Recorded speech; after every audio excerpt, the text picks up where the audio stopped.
Isso.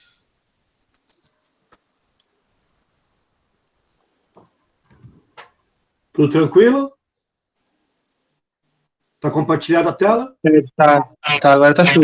Agora tá beleza. Agora boa, agora tá de boa. Beleza, Usando fofa. Então, beleza. Então, o assunto da aula de hoje é Unified Model Language, né? Uma introdução à linguagem UML.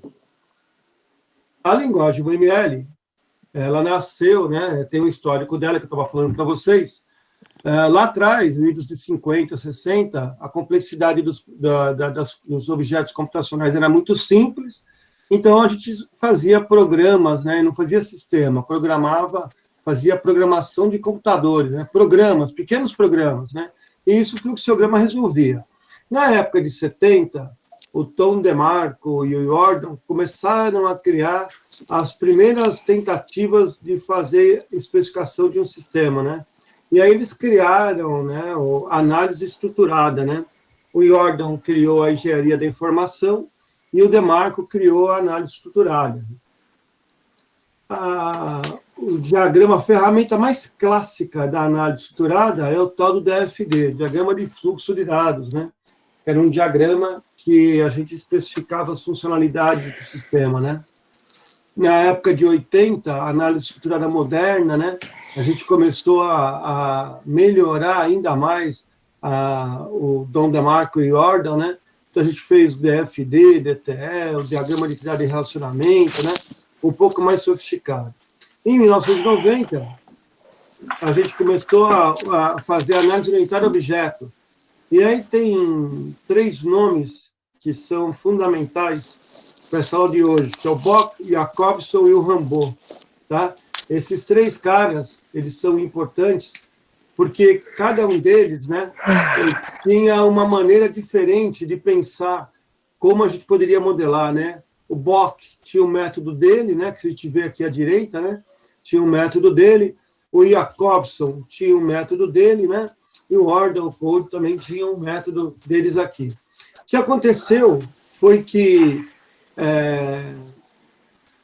passando o tempo, né, nos vídeos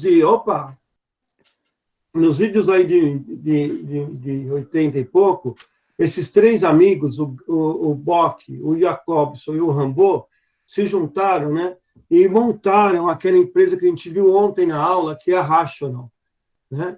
A primeira iniciativa da Rational Softwares foi criar a UML, linguagem de modelagem, né?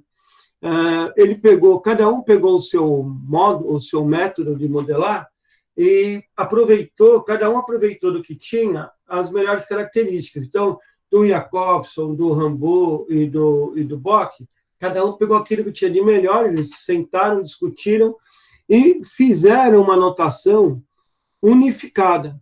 Então, essa unificação das linguagens, a gente deu o nome de UML, tá bom?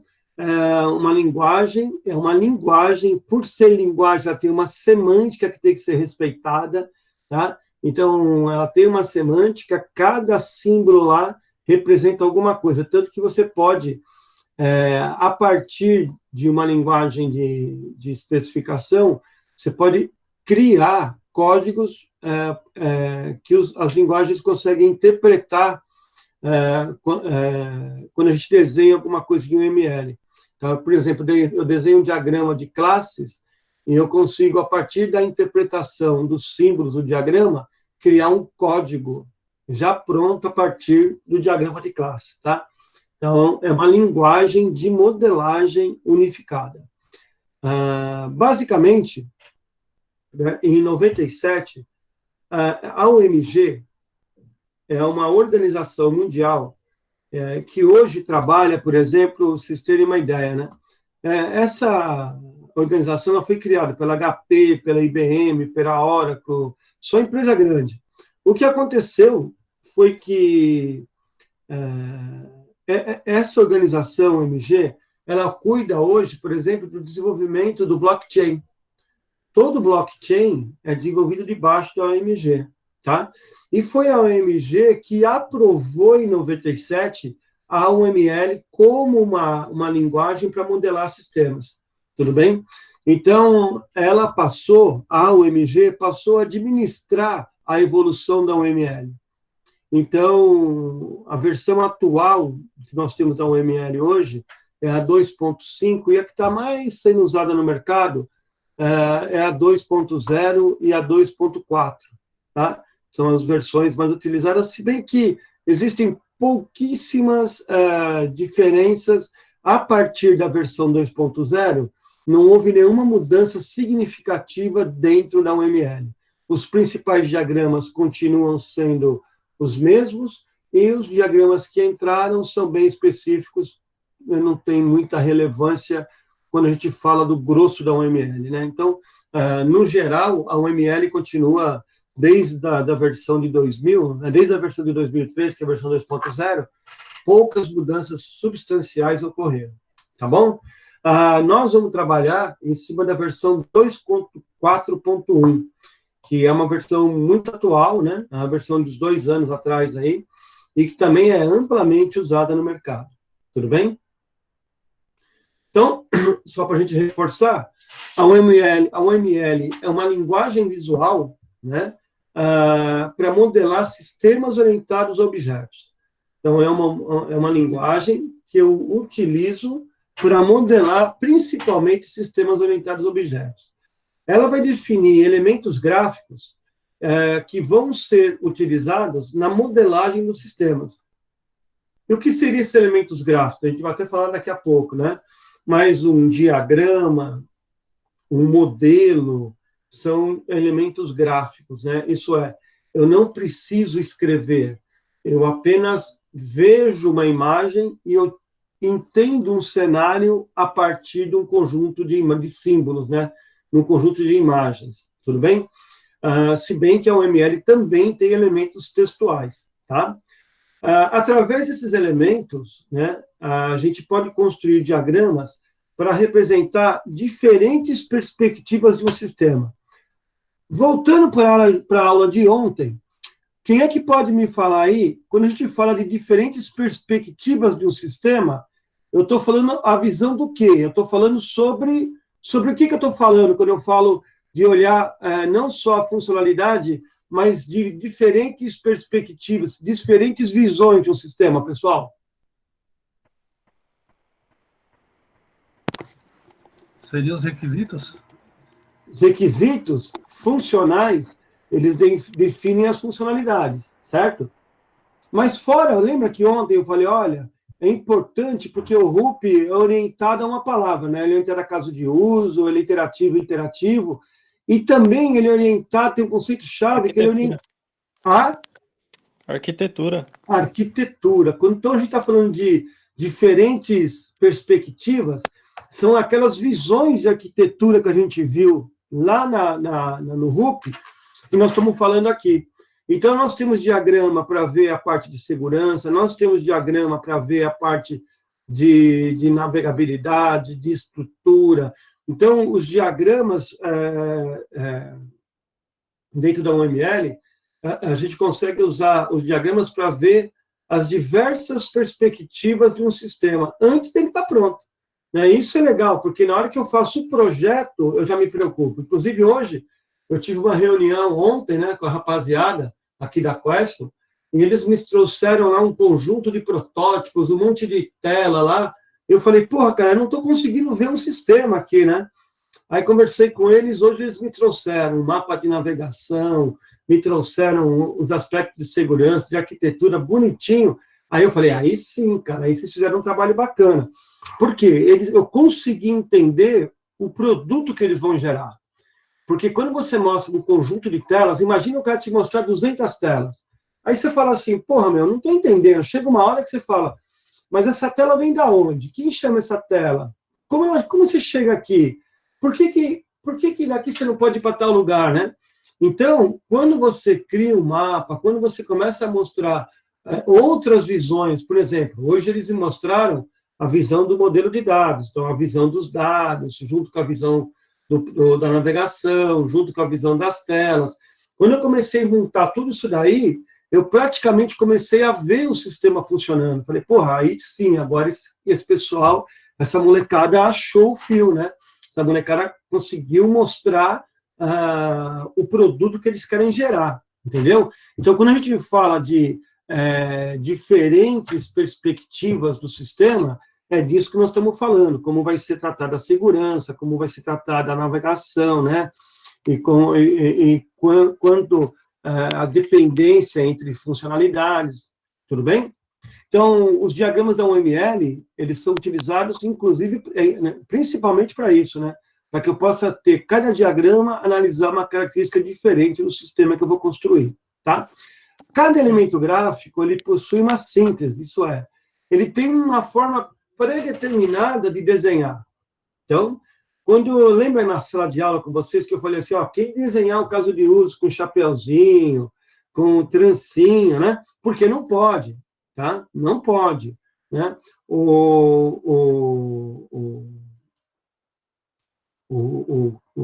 A síntese, os elementos da UML, eles são pré-determinados, eles têm uma interpretação, então eu não posso mudar. Tem uma semântica, né? O que significa semântica? Que cada traço tem um entendimento, cada elemento tem um objetivo, ele tem um significado. Então, quando eu faço uma linha tracejada, significa uma coisa. Quando eu faço uma linha contínua, quer dizer uma coisa. Quando eu coloco uma bolinha pintada numa ponta, significa uma coisa. Então, cada desenho, cada elemento que eu coloco dentro da linguagem, ela tem um significado e ele tem um entendimento que vai ser usado para a gente interpretar o diagrama. Tudo bem? Então, tanto a síntese quanto a semântica, elas são extensíveis. Eu posso criar outros elementos e dar nome para esses elementos aí, né? Tudo bem? A UML, então, ela não é uma linguagem de programação, tá? É uma linguagem de modelagem de sistemas, tá? Então, eu vou modelar a funcionalidade, eu vou ajudar a fazer o protótipo de tela, eu vou modelar o banco de dados, eu vou modelar... Então, é uma linguagem de modelação, né? E ela é independente de linguagem de programação, independente de trabalhando com Java, .NET, ambiente mobile, né? Independente daquilo que eu esteja usando, a UML, eu posso usar a UML tranquilamente, porque ela não me traz características de programação, né? Ela só me traz diagramas, elementos, para que eu possa entender a especificação de um sistema. Tudo bem? Então, a UML completa, toda a especificação da UML, ela fica nesse site aí, uml.org, tá? E também na omg.org. Lá você encontra a especificação completa de tudo aquilo que se refere ao UML. Vocês vão ver que é muito. O que eu estou apresentando para vocês aqui na aula, pessoal, que dá para a gente apresentar aqui no curso de vocês, representa 20%, 30% do que tem lá na UML. Tem tópicos avançados da UML que só quem faz mesmo, igual eu fiz um mestrado em engenharia de software, aí eu tive que entrar e mexer, né, com OCL, com recursos mais sofisticados da UML, né? Mas, no geral, o que a gente apresenta aqui para vocês é praticamente aquilo que o mercado usa para especificar sistemas, tá bom? Então, fica tranquilo que as aulas vão ser suficientes para cobrir aí 90% do que o mercado usa para fazer especificação de sistemas, tá bom? Beleza. Bom, lembra de ontem, né? As visões arquiteturais. As visões arquiteturais, aqui na UML, a gente vai falar que a UML tem diagrama que apresentam visões de um sistema. Lembra da aula de ontem? Então, olha só, é um sistema complexo, né? Ele pode ser avaliado, examinado, no mínimo por 5 visões diferentes, 5 perspectivas diferentes. A visão do caso de uso, que é aquela visão externa, que é a visão da interação entre o sistema e os atores, né, os usuários finais. A visão de projeto, que mostra todas as características estruturais e comportamentais do sistema. A visão de implementação, que é a visão de código, né, que eu vou ver aqui, eu vou tratar o gerenciamento das versões que eu construí o agrupamento dos módulos e submódulos, né, de um sistema. A visão de implantação, que é como está fisicamente distribuído o sistema na minha infraestrutura, tá? E a visão de processo, que são todas as características de concorrência, sincronização e desempenho de todos os processos que compõem o sistema, tá? Então, essas são as 5 visões mínimas que qualquer projeto, qualquer equipe de projeto deveria ver, né, para construir um sistema que o ML cobre, tá bom? Tranquilo, pessoal, esse link desse slide com a aula de ontem? Tranquilo, aqui tranquilo. Bacana, então, pessoal. Bom, a OML é um conjunto de diagramas, né? Então, esses artefatos que a OML gera, que são esses diagramas, eles compõem 13 visões significativas do sistema. Na nova versão da OML, a gente tem 15 visões, né? Mas essas 13 visões aqui são importantes. Dessas 13 visões, 4 ou 5 são muito importantes e são muito utilizadas em todos os projetos. Então, a gente vai falar sobre elas, tá?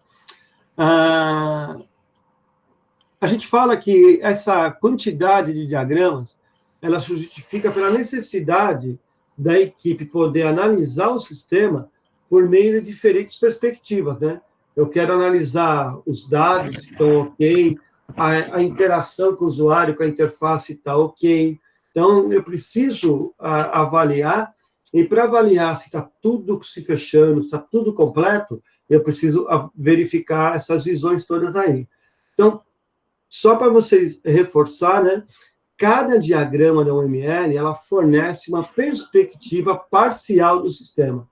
Tudo bem? Então, a perspectiva dos dados, a perspectiva das regras de negócio, as perspectivas dos métodos, então, da segurança, da infraestrutura, da telecomunicação, da interface com outros sistemas. Então, cada um dos diagramas fornece uma perspectiva dessa para ser avaliada. Tudo bem com relação aos diagramas, pessoal? Tranquilo, professor. Tranquilo. Vamos continuar, então. Aqui, pessoal, uma versão, né, os diagramas da versão 4.241, né? Então, nós temos diagramas de comportamento e diagramas de estrutura. Nos diagramas de estrutura, diagramas de classe, muito importante, diagrama de componentes, importantes, diagrama de pacotes e implantação. Os que a gente mais vai usar mesmo são os diagramas de implantação, os diagramas de classe. E quando nós estivermos definindo uma arquitetura, os diagramas de pacote e componentes são importantes também. O diagrama de objeto é um diagrama secundário, que é o mesmo diagrama de classe, só que ao invés de analisar uma classe, ele analisa cada objeto de uma classe, tá? Então, o diagrama utilizado mesmo em todos os projetos, diagrama de classe. Diagrama de classe 100% utilizado em todos os projetos. Diagrama de implantação, muito utilizado pós-implantação, para a gente saber como está distribuído os sistemas na infraestrutura. Componente e pacote, quando eu tiver que especificar uma arquitetura mais complexa, eu vou usar esses dois diagramas também, tá? Com relação aos diagramas de comportamento, o diagrama de atividade, pessoal, é um fluxograma moderno, tá? É a mesma funcionalidade de um diagrama de... Vocês já viram fluxograma de programação? Já, né? Já sim, professor. Mas deve Então, ter gente que nunca viu aí. Mas depois a gente vai passando um exemplo, quando a gente vai falar do diagrama de atividade, vocês vão ver que é um diagrama que mostra uma sequência, né, de passos, né? É um diagrama muito simples e muito utilizado para mapear processo de negócio, lógica. A gente vai usar esse diagrama para especificar uma lógica, né?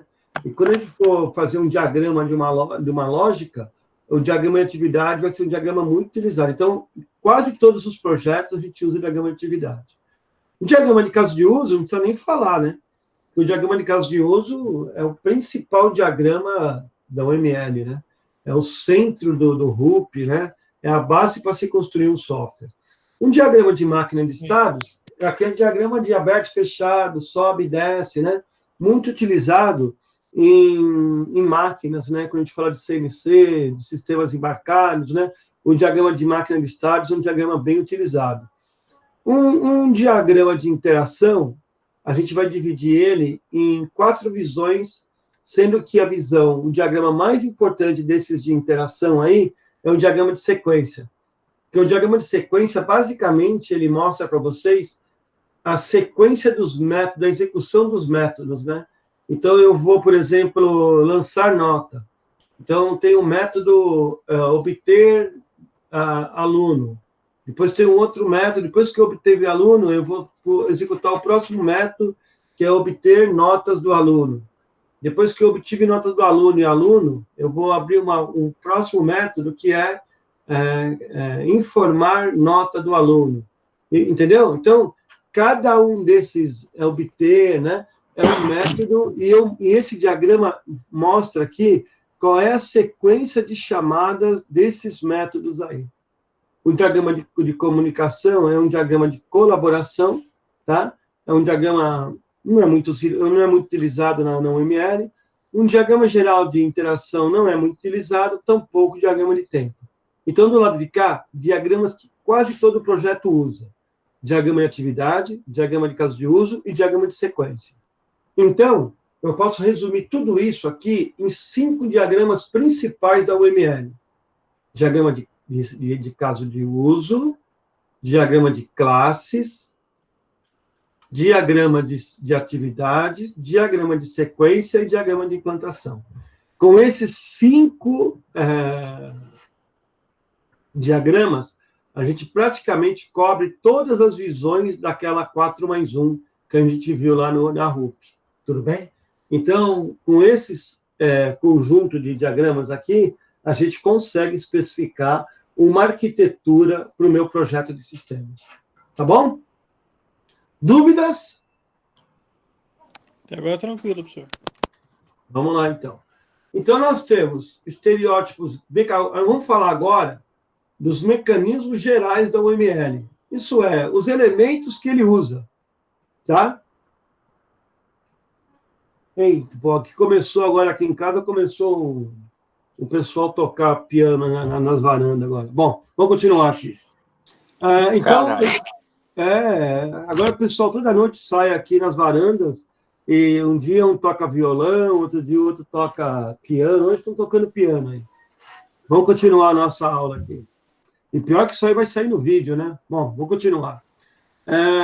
Mecanismos gerais. Mecanismos gerais, os elementos, né, que compõem o ML. Tudo bem? Existem estereótipos. Estereótipos, todo mundo sabe o que é? Estereótipo, cara. Opa, sim. Estereótipo é uma característica visual que a gente consegue tomar uma decisão ou ter um preconceito sem ter que fazer nenhuma pergunta. Então, por exemplo, eu vejo um japonês de óculos, eu vou logo achar que é um estereótipo de cara inteligente, de nerd, né? Eu vejo lá um japonês de óculos, cabeça meio... Pô, esse cara é inteligente. Por quê? É japonês, usa óculos, tá? Se eu vejo uma menina loira, aí o pessoal vai falar assim, pô, essa menina aí é loira, né? Entendeu? Então, eu ia pensar outra coisa. Se vê um cara com a camisa do Corinthians, aí fala, pô, esse cara aí é corintiano, guarda carteira, né? Ladrão, né? Então, estereótipo é isso. Estereótipo é tudo aquilo que alguma coisa pode fornecer para a gente, que a gente toma uma interpretação sem precisar questionar muita coisa.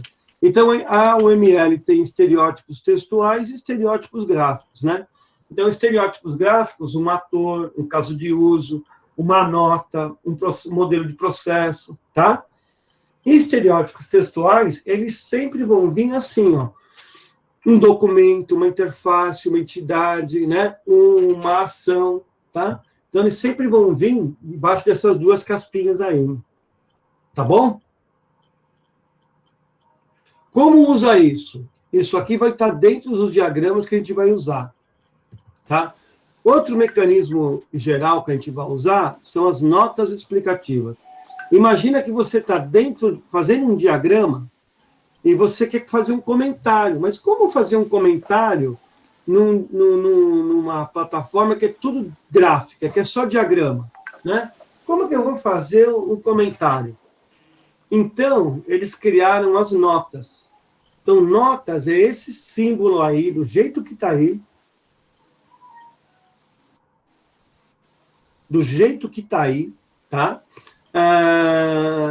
Beleza. Para exemplificar uma nota, um comentário que você quer fazer. Tudo bem? Essa linguagem de restrição de objetos, OCL, são aqueles tópicos avançados que eu falei para vocês lá, né? Então, as notas, elas não modificam o entendimento de um elemento. Por exemplo, se aquilo é uma classe, vai continuar sendo uma classe. A nota é para explicar aquela classe. Tudo bem? Entendi. A gente não deve usar notas em excesso, senão a gente vai poluir muito o nosso diagrama. E a ideia é deixar o diagrama lá, o diagrama falar por si. Tá bom? Beleza. Outro mecanismo geral são as restrições. As restrições é um tipo de nota, onde a gente faz um comentário, onde a gente vai restringir formalmente alguma coisa dentro daquele diagrama que eu estou desenhando. Tá bom? Então, ó, nesse caso aqui, tem um administrador, e eu coloquei uma nota lá. Não pode haver mais de um ator do tipo administrador no sistema. Isso é, só pode ter um único administrador no sistema. Então, para quando forem codificar, para não ter dúvida, eu coloco isso daqui no diagrama, que aí eu criei uma restrição, todo mundo sabe o que é, e fica fácil tomar decisão a partir disso. Tudo bem? O entendimento do diagrama fica mais fácil. Tá bom? Beleza. Então, ó, restrição é um tipo de nota restritiva, tá? Existem as notas explicativas, que vão explicar alguma coisa dentro do diagrama, e existem as notas com restrições, que são notas que restringem sobre algo que está acontecendo no diagrama. Tá bom? Como que a gente junta as coisas usando o ML? Como eu agrupo? Eu agrupo por meio de pacotes. Então, por exemplo, eu quero agrupar a classe 2, a classe 3 e a classe 4 aqui, que vocês estão vendo nesse pacote aqui, porque isso aqui gera um entendimento melhor, né? Por exemplo, isso aqui podia ser baixa de arquivos, baixa de notas fiscais da Prefeitura do município de São Paulo. Só que tem 3 classes envolvidas nisso.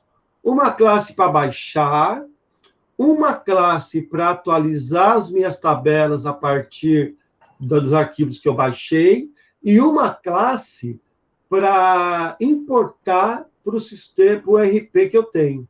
Então, mas tudo isso faz parte da baixa.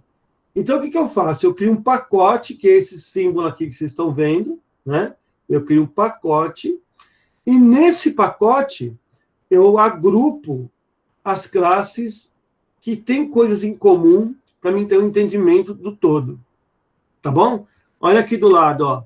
Eu fiz aqui, eu agrupei uma classe pedidos.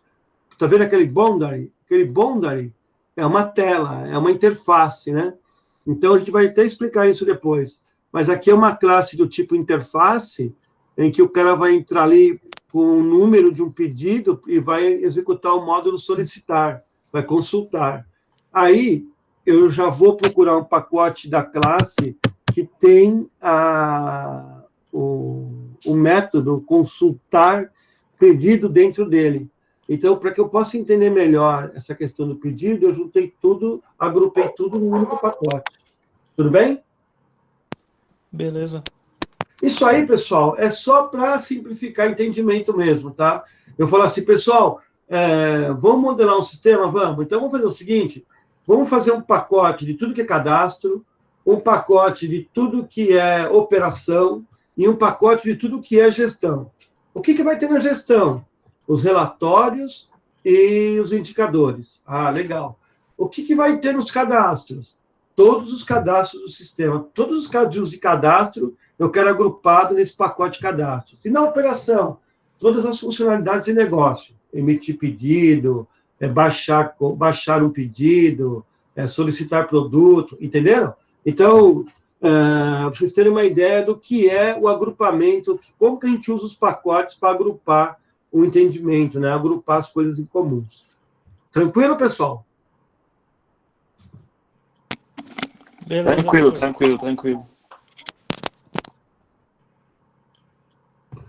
OCL é essa linguagem para a gente descrever, interpretar uma imagem e escrever um código a partir dela.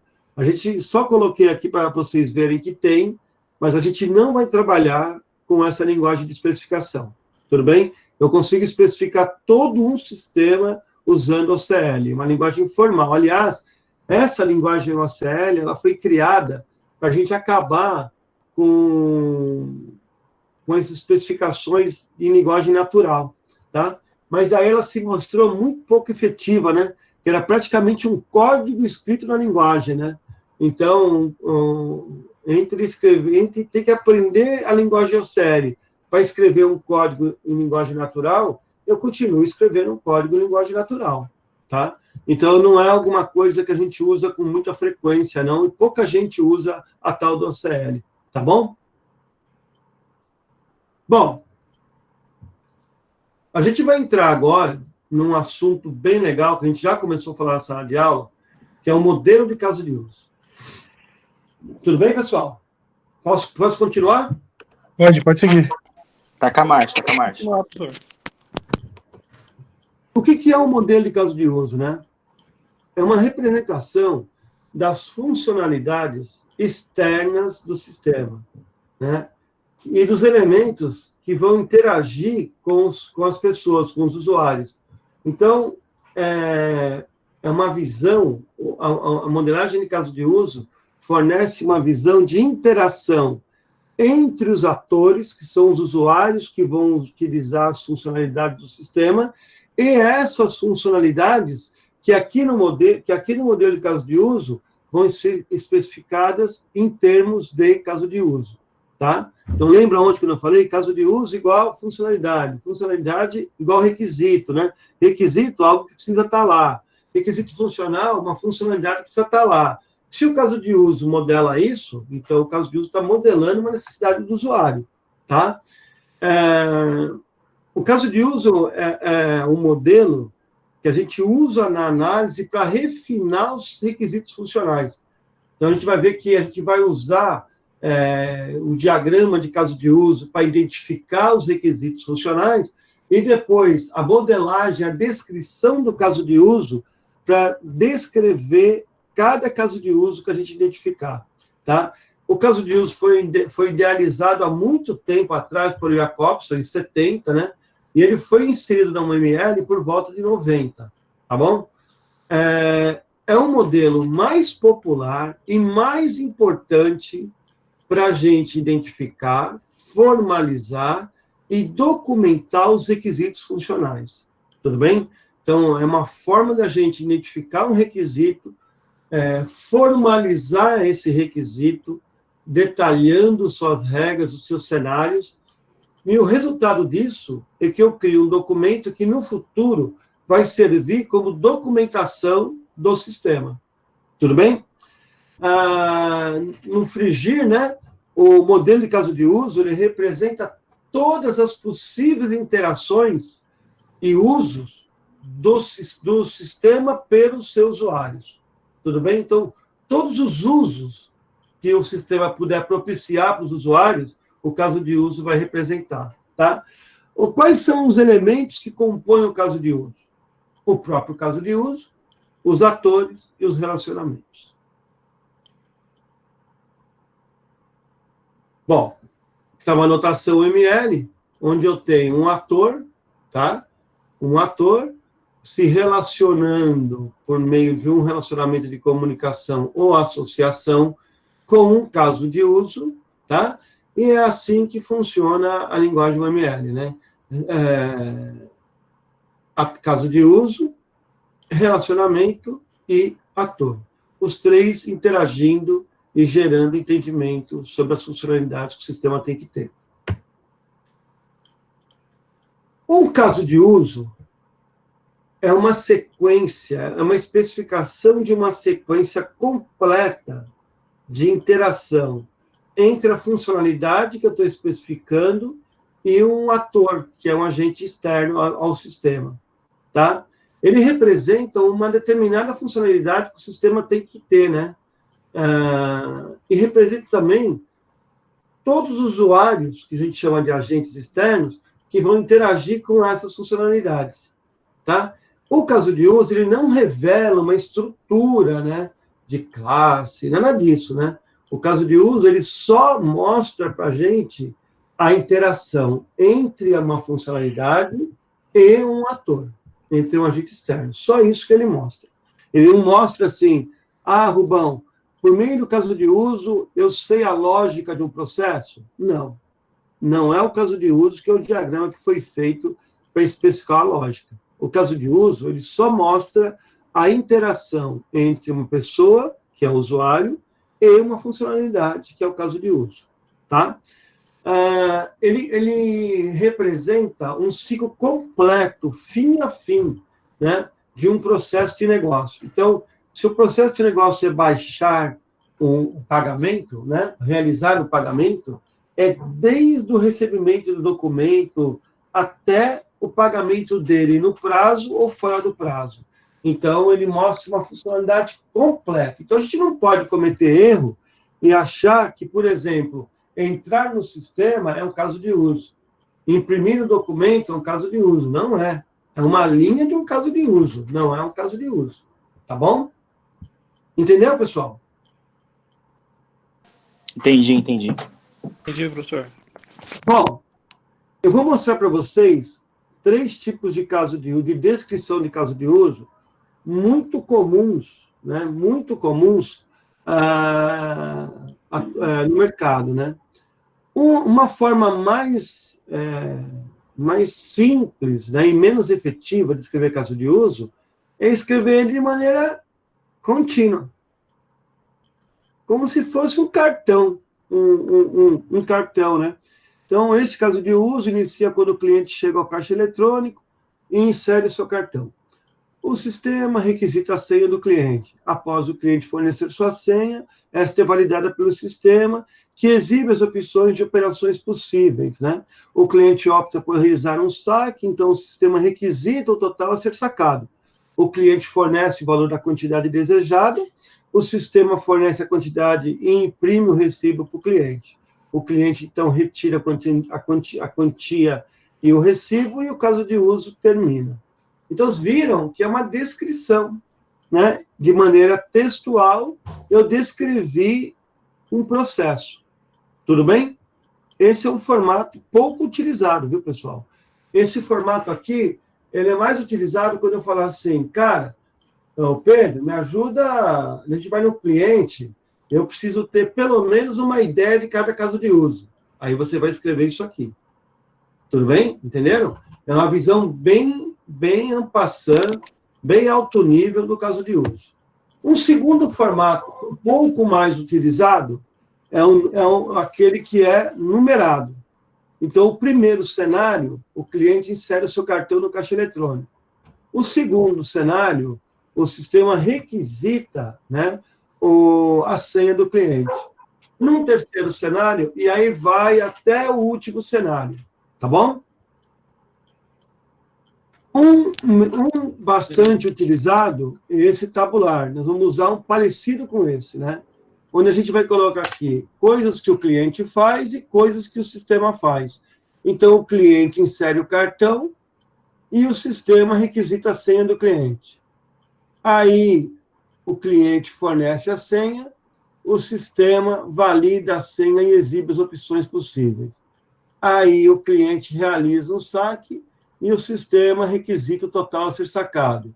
O cliente fornece o valor e a quantidade desejada, o sistema vai lá e fornece a quantia desejada e imprime o recibo.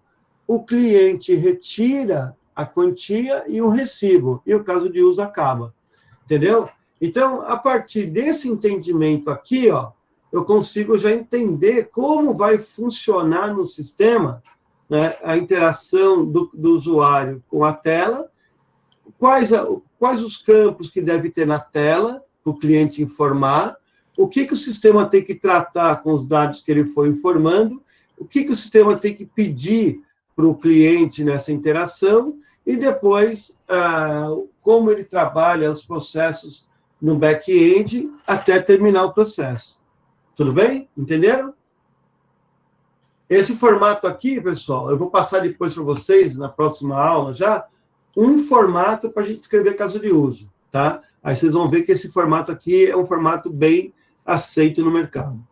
Bom, o caso de uso, ele tem um grau de detalhamento, que ele pode ser sucinta ou expandido, né? Se ele for sucinta, ele não vai mostrar as interações, ele vai mostrar só o objetivo do caso de uso. Se ele for expandido, ele vai mostrar interação por interação do usuário com a tela, com o sistema. Tudo bem?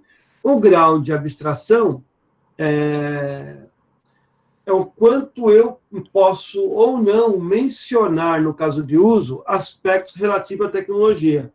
Tá? Se for muito importante, a gente coloca. Só se for muito importante.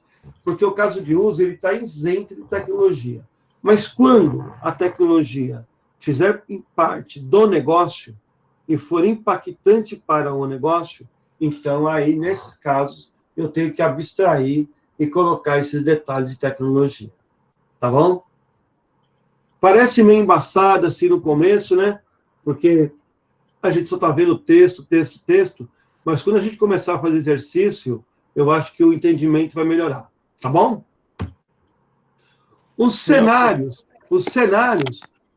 são os passos. Então, o cenário é a descrição de uma das maneiras pela qual o caso de uso pode ser realizado, tá? Então, é um conjunto de passos para que a gente consiga alcançar o objetivo daquela funcionalidade. Então, ele pode ser utilizado para a gente entender e detalhar o caso de uso em função das suas regras de negócio. Então, um caso de uso, cenários de caso de uso, vão ser muito importantes para as pessoas poderem escrever os testes que vão ser utilizados para validar a qualidade do que foi produzido. Tudo bem? Então, olha a importância do cenário de caso de uso, né?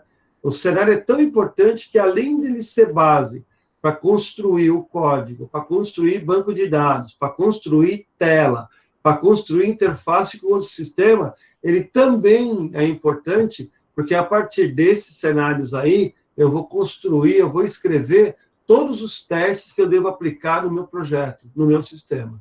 Tá bom? Tranquilo? Tá? Atores são todos os elementos externos ao sistema que vão interagir com ele. Tá? Então, os atores, eles não fazem parte do seu projeto de sistemas. Eles estão fora, no mundo externo do seu sistema, tá? E eles vão interagir com o seu sistema. Então, enquanto os casos de uso são funcionalidades que o seu sistema tem que disponibilizar para um usuário, né? Um ator é esse usuário. Então, um ator, ele identifica um departamento, um cargo, uma organização, outro sistema que vai interagir com o seu sistema que está fazendo, né? Então, um ator nunca é uma pessoa, né? Um ator é sempre um papel, um cargo, um departamento, uma área, uma divisão, um outro sistema, um equipamento, e aí vai. Tudo bem?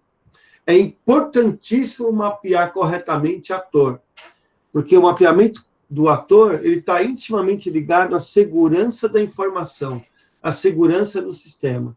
Não adianta nada eu fazer um sistema cheio de criptografia, cheio de coisas mil, né? Se eu não consigo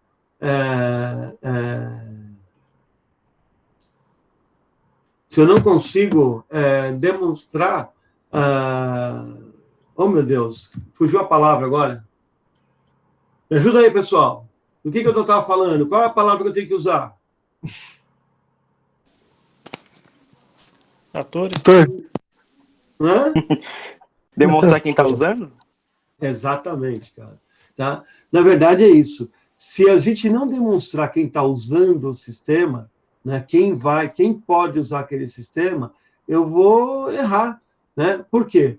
Eu vou colocar lá, por exemplo, criptografia para transferência de dados, né? Uma puta segurança. Só que, por exemplo, só quem pode atualizar a nota de um aluno é um professor. Só como eu não coloquei isso, eu não mapeei certo o meu caso de uso, eu coloquei lá que qualquer um pode fazer isso. Porra, o aluno vai entrar lá e vai alterar a nota dele. Lógico que vai fazer isso. Se ele pudesse, não alteraria? Então, o que está acontecendo? Por que falhou? Porque eu não consegui mapear corretamente um ator que pudesse usar aquilo lá. Tá? Então, é importante, porque o ator bem mapeado, ele garante a qualidade da segurança da interação do usuário com as funcionalidades que vão estar disponíveis. Ator é fundamental para a gente fazer aquelas... quando a gente faz o mapeamento de acesso, né? Ou permissão de acesso de usuários para dentro do sistema. Tá bom? Bom, aqui está um diagrama de caso de uso, né? Onde a gente está vendo vários casos de uso, né? O caso de uso, reservar livro, manter exemplares, né? Registrar empréstimo, registrar a devolução do empréstimo, tá? Então, aqui, exemplos de casos de uso. Tudo bem? Tranquilo? Bem facinho, né, pessoal? Bem de boa. Esse caso de uso, pessoal, ele é uma ferramenta muito simples e que vocês vão ter que ter muita facilidade em trabalhar com ele. Porque ele é fácil e tem que ser fácil, tá? Porque é uma ferramenta mais utilizada para detalhar requisito, para fazer as coisas de requisito, tá? Bom, vamos começar a falar agora de relacionamentos, né? Relacionamentos entre casos de uso. E aí a gente começa a falar agora do que é o relacionamento, né? Então, o relacionamento é o componente responsável por mostrar a interação, né, entre um ator e um caso de uso, ou um caso de uso com um caso de uso, tá? Então, ele vai representar essa ligação, essa interação entre os elementos que compõem o caso de uso. Então, um ator se comunica com outro ator por meio de um relacionamento. Um ator se comunica com um caso de uso por meio de um relacionamento. Um caso de uso se comunica com outro caso de uso por meio de um relacionamento. Tá bom? Então, os tipos de relacionamento que a gente vai ter nos modelos de caso de uso são de associação ou comunicação, tá?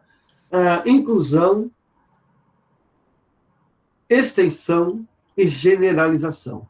Esses são os 4 tipos básicos de relacionamentos que a gente vai usar aqui quando for desenhar um caso de uso. Um relacionamento de associação é aquele relacionamento, pessoal, que informa que um caso de uso está sendo utilizado por um ator. Por exemplo, o usuário ele está utilizando o caso de uso reservar livre. Se a gente fosse partir daqui por uma telinha aqui embaixo, eu ia mostrar lá na biblioteca um aluno, numa telinha aqui do sistema que é reservar livro, o aluno interagindo com essa tela e fazendo a reserva do livro dele. Entenderam, pessoal? Esse desenho aqui representa esse processo aqui. Então, usuário reserva livro. Então, lá embaixo, eu já imagino uma telinha de reservar livro e um aluno, uma biblioteca, alguém interagindo com aquela tela e fazendo a reserva do livro. Então, ele representa as trocas de informação entre esse ator aqui e o caso de uso, tá? Informações que vão e que voltam, né? Para que gerar essa interação entre esse usuário e esse caso de uso aqui, esse processo aqui de negócio, né? É o relacionamento mais utilizado no modelo de caso de uso, é a associação, porque é a interação de um usuário, ou de um papel, de um ator, com um processo de negócio, tá? Um ator, ele pode estar associado a um ou a vários casos de uso, né? Então, por exemplo, se a gente voltar aqui, ó, a gente vai ver aqui o ator bibliotecário, né, se associando a registrar empréstimos e se associando a registrar devolução. Já o acervo a manter exemplares, o usuário a reservar livro, né? Então, a gente está vendo que um ator ele pode se relacionar com diversos casos de uso. Quando nós falarmos de um relacionamento de inclusão, a gente vai falar de relacionamento que acontece só entre casos de uso. Entre um caso de uso, que é um caso de uso primário, e outro que a gente chama de caso de uso base, né? Base ou primário, e um caso de uso que está sendo estendido, né? Que está sendo incluído ou estendido. Nesse caso, ele está sendo incluído, né? Quando dois ou mais casos de uso vão incluir uma sequência de lógica, de interações, que é comum a esse caso de uso, a gente vai unir esse caso de uso aqui por meio de inclusão, tá? Vários casos de uso podem incluir esse comportamento comum. Então, por exemplo, eu tenho aqui, ó, que tanto obter extrato, como realizar saque, como realizar transferência, esses 3 casos de uso aqui, eu preciso fornecer a minha identificação para continuar. Então, esse caso de uso, fornecer ou validar a identificação, em vez de eu escrever aqui esse processo, escrever aqui esse processo, escrever aqui de novo o mesmo processo, o que eu faço? Eu crio um caso de uso para fazer essa validação, essa identificação de cliente aqui, e incluo, por meio de um relacionamento de inclusão, essa lógica nessa lógica do caso de uso principal. Tá? Tudo bem?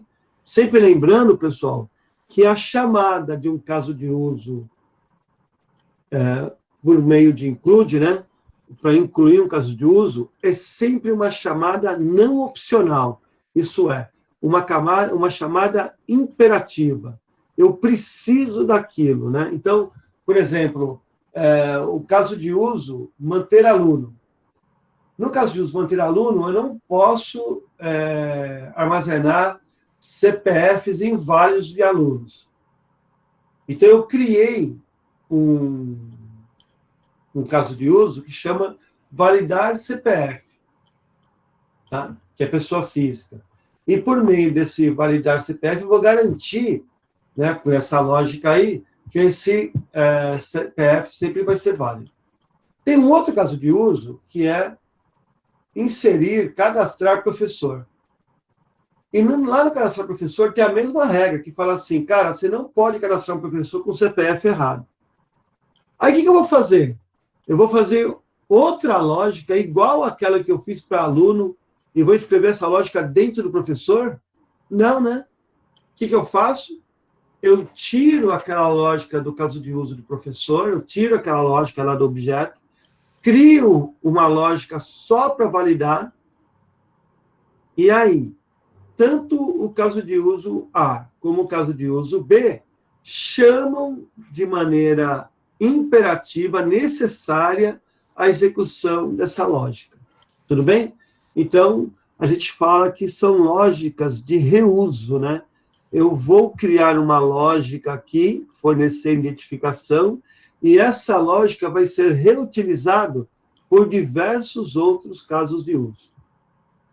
Ficou bem explicado, pessoal, essa parte aí? Sim, bem tranquilo. Bacana, hein? Bom, o caso de uso de extensão, né, o relacionamento de extensão, o que ele faz? Ele vai, de novo, ser somente, ele vai acontecer somente entre casos de uso, tudo bem? E a gente vai modelar situações em que essas diferentes sequências de cenários, nesses cenários, eles podem ser inseridos no caso de uso. Essa sequência ela vai representar um comportamento que é eventual. Não é sempre que eu vou ter que executar esse procedimento. Lembra na aula, quando eu falei para vocês, assim, eu vou pagar uma conta, eu vou pagar um boleto. Eu sempre vou pagar boleto em dia? Não, né? Às vezes, eu vou, por um acaso ou outro, pagar com atraso. Então, ao invés de eu escrever todo o caso de uso de vender, de pagar, de fazer pagamento de boleto, e junto desse caso de uso, fazer também um conjunto de lógica lá para calcular o atraso, o que eu faço? Eu tiro essa lógica de atraso do caso de uso, ponho ela fora, crio um caso de uso de calcular juros e multa de pagamentos realizados com atraso. Eu crio esse módulo aí e toda vez que o caso de uso executar e tiver com boleto atrasado, então eu vou perguntar, olha a pergunta que eu faço. Se, ele tem um gatilho para ser chamado, então, se a data de vencimento do boleto, ou se o boleto estiver com data de vencimento vencida, chamar caso de uso, calcular juros e multa. Entendeu? Então, eu sempre chamo a execução desse caso de uso de maneira opcional, porque às vezes eu vou fazer, às vezes eu não vou fazer. Olha o exemplo. Eu vou editar um documento, caso de uso, editar documento. Às vezes eu vou chamar substituir texto e às vezes eu vou chamar corrigir ortografia. Entenderam? Não é sempre que eu chamo a correção da ortografia e não é sempre que eu chamo substituição de texto. É opcional. Então, se eu preciso substituir a palavra A pela palavra B, chama substituir texto. Se eu preciso corrigir uma ortografia, então eu chamo corrigir ortografia. Então, essas chamadas, elas são opcionais. Elas não são imperativas, elas são opcionais. Tudo bem? Tranquilo, pessoal? De boa, de boa. Agora, eu tenho os casos de uso de generalização, o que são os relacionamentos de generalização. Nesses relacionamentos de generalização, eu vou fazer herança, né? Que vocês vão aprender, ou aprenderam, vão aprender em orientação a objeto, né? Então, generalizar é especializar o cara que está embaixo. Então, por exemplo, o usuário é um cara comum, mas uma especialização do usuário é um professor. Então, eu poderia ter também aqui um outro, uma especialização de professor poderia ser coordenador. Entendeu? Uma especialização do professor é o coordenador. Então, eu vou criando, a partir de uma classe, de um ator mais genérico, eu vou criando atores especialistas. E esses atores aqui, por que eu faço essa especialização aqui?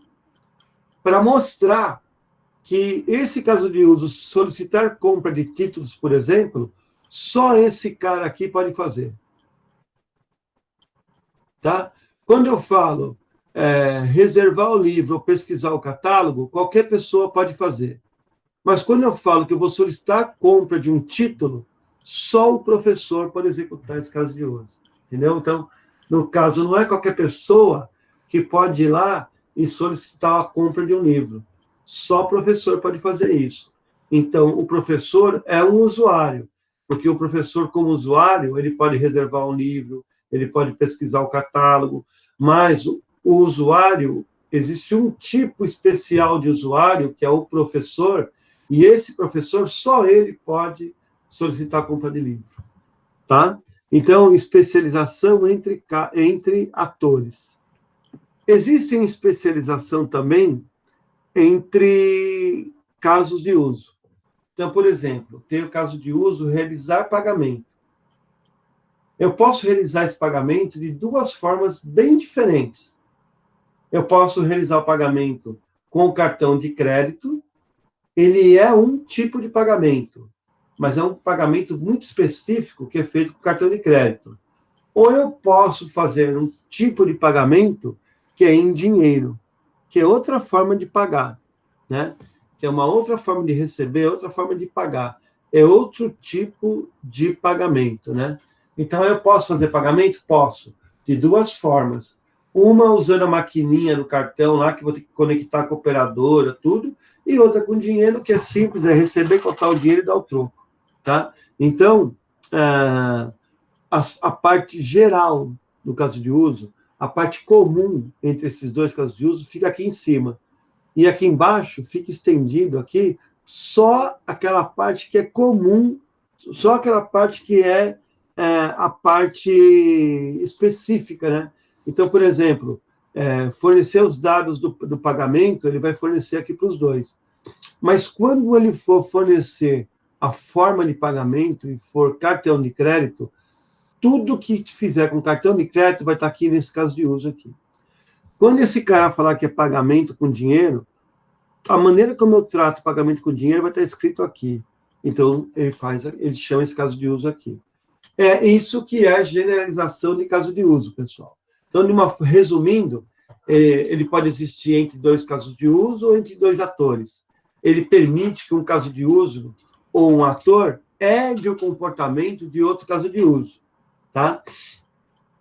Um caso de uso mais genérico pode ser abstrato ou concreto, né? Então, o mais genérico aqui, ó, ele pode ser uma pessoa, pode ser uma área, tá? É recomendado que o caso de uso, pai, sempre seja abstrato, para evitar problemas em especificação. Então, quem é o usuário, né? É uma abstração, tudo bem?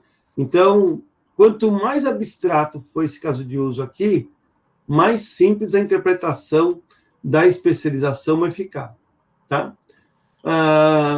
O caso de uso pai é utilizado apenas para representar a natureza do caso de uso filho.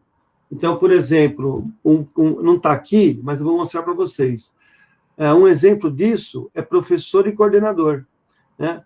O caso de uso pai, ele existe para mostrar que o caso de uso filho, ele é professor, entendeu? Então, o caso de uso aqui embaixo, o caso de uso não, o ator coordenador, esse ator coordenador é um tipo de professor.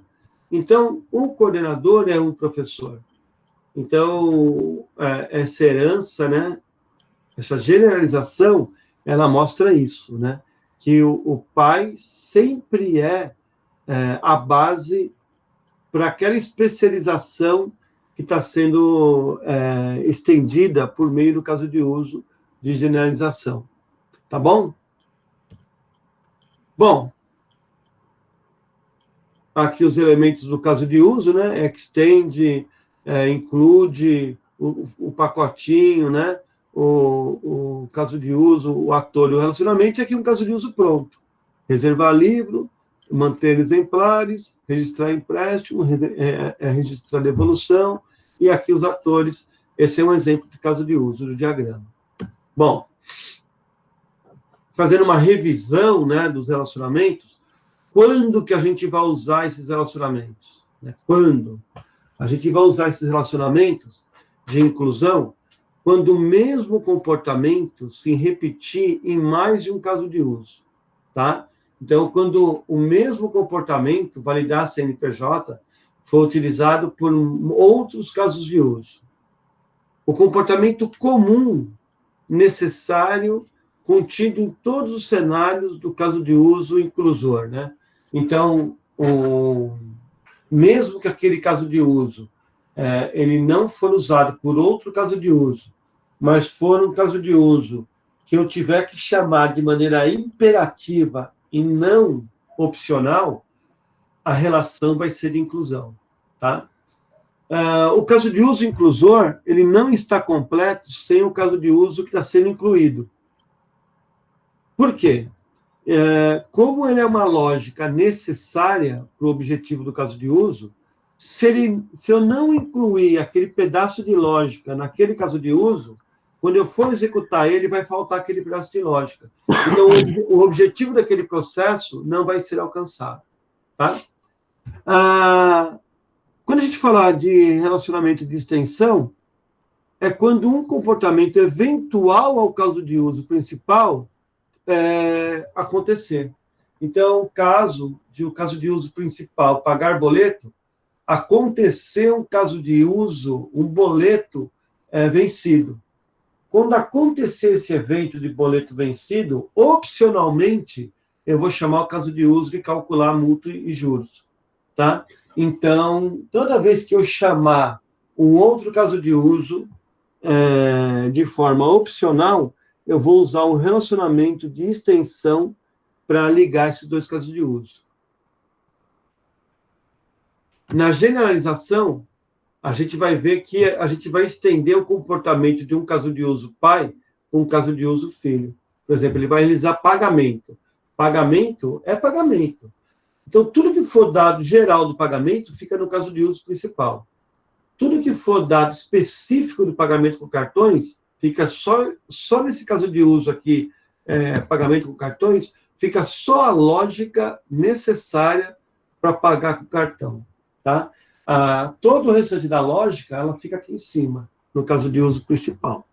Na generalização de um ator, a gente vai mostrar que um ator ele pode desempenhar mais de um papel, né?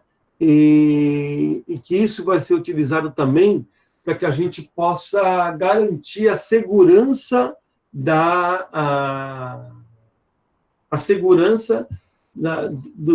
do acesso, da interação dos usuários com os sistemas. Tá? Por fim, evita usar muito o relacionamento de extensão, inclusão e generalização. Não é. Dentro de um diagrama, a gente vai ver 80% do diagrama sendo construído por associação. E só 10, 15, 20% no máximo por necessidade de inclusão, de extensão e de generalização, tá? Então, quando a gente for fazer um caso de uso, não sai fazendo um monte de inclusão, né, extend, porque não é isso, tá? 70% dos projetos vão ser especificados só usando o relacionamento de associação, isso é, um ator se relaciona com uma tela do sistema, tá bom? Bom, o que a gente viu, acabei cedo hoje, 9 horas quase. O que a gente viu hoje na aula de hoje, né? A gente viu toda a história e a evolução da UML, tá? A gente viu os principais mecanismos da linguagem UML. A gente viu o modelo de caso de uso, que é composto da especificação do caso de uso e do diagrama do caso de uso. O diagrama de caso de uso é utilizado nas fases iniciais do sistema, em que a gente usa para identificar os requisitos funcionais, e a especificação de caso de uso é utilizada durante o projeto para que a gente possa especificar e detalhar os casos de uso e os requisitos funcionais, para que as pessoas tenham pleno entendimento de cada regra de negócio, de cada comportamento, de cada funcionalidade que o sistema vai ter que prover, então, de cada funcionalidade que eu vou ter que desenvolver. Tudo bem? Então, pessoal, o objetivo de hoje era passar essa visão geral da UML para vocês, com foco no caso de uso. Na aula que vem, nós vamos trabalhar, no nosso próximo assunto, como a gente especifica caso de uso, e já vamos mostrar para vocês, de repente, como a gente pode trabalhar casos de uso. Tá? Diagramas de caso de uso. Então, vou trazer exercícios eu vou colocar o exercício aqui, e vocês vão fazer o exercício aí na casa de vocês. Aí, a gente vai interagindo com vocês, para que vocês, cada um, mostre a sua telinha. Aí você vai participar comigo, interagir comigo da aula, mostrando o que você desenvolveu lá, desenhou, tudo bem? Então, a gente vai fazer 1, 2 exemplos a gente aqui, e depois vocês vão fazendo, vocês vão mostrando a evolução, e aí eu vou corrigindo, e a gente vai interagindo nessa aula. Tá bom? Tranquilo? Então, pessoal, eu estou acabando de gravar esse vídeo agora, essa aula. Gravando essa aula aqui, assim que o vídeo estiver pronto, eu coloco ele no YouTube e disponibilizo um link lá no Moodle para vocês baixarem. Eu deixei 2 perguntas lá relacionadas aos mecanismos e ao diagrama de caso de uso lá para vocês, e eu vou pedir para vocês entrarem lá no Moodle e interagirem, não só baixar o material, mas interagirem fazendo seus comentários com os posts que eu deixei lá. Tá bom? Se alguém quiser criar um post também para deixar lá, para a gente discutir, abre a discussão que a gente participa da discussão. Pode ser uma dúvida que você tem, coloca lá em formato de discussão e todo mundo interage, colaborando com o aprendizado do colega. Tá bom, pessoal? Beleza. Beleza. Então, pessoal, muito obrigado, show de bola, gostei bastante da aula de hoje, tá? E vamos interagindo dessa forma, que está super legal, e a gente continua na próxima quarta-feira. Obrigado, pessoal. Beleza. Valeu, professor. Valeu. Boa noite. Boa noite, pessoal. Falou, galera. Boa noite. Falou, rapaziada.